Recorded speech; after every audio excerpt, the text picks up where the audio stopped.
Today, I attended a documentary session on Dr. Shyama Prasad Mukherjee.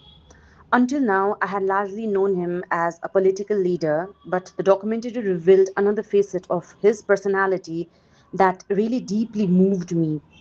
That of an educationist who firmly believed that a child's mother tongue is the most natural gateway to learning, culture, and self discovery. As I listened to his thoughts, I realized that my emotions were not merely an intellectual response to an educational philosophy. They arose from a quiet void that I have been carrying within me since joining my present organization. When I entered this new environment, I was welcomed by colleagues from diverse linguistic and cultural backgrounds. I have always admired the beauty of different languages and have willingly tried to learn them. In today's interconnected world, such adaptability is not merely desirable but essential. To pursue higher studies, engage in meaningful research, collaborate internationally, and build a global career, one must be competent enough to communicate beyond the boundaries of one's native language. Every language we learn opens to a new window to the world, broadens our perspectives, and enriches our understanding of humanity. Yet, despite appreciating and learning other languages, there remained an emptiness that I could fully never explain. There was no one with whom I could converse freely in my mother tongue. I missed the effortless conversations, the familiar expressions. I missed the humor that needs no translation, and the comfort of words that have accompanied me since childhood. A mother tongue is far more than a means of communication.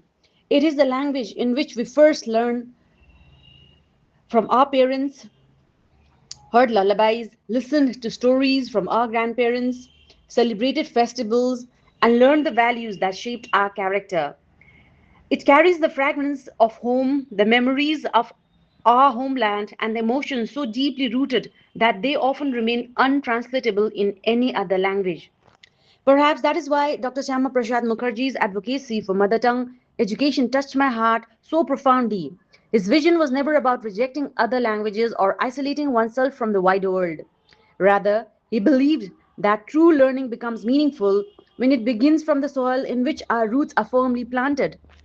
A child should not have to struggle with an unfamiliar language before understanding the beauty of science, literature, history, or philosophy. As an educator, I now understand his message more deeply. Respecting one's mother tongue is not an act of linguistic exclusivity, nor does it imply resistance to other languages. On the contrary, multilingualism is the strength. We may learn many languages, appreciate many cultures, and adapt ourselves to changing environments. But there remains a special connection with the language in which our earliest memories were formed. The words often attributed to Nelson Mandela capture this sentiment, and that is, if you talk to man in a language he understands, that goes to his head. If you talk to him in his own language, that goes to his heart.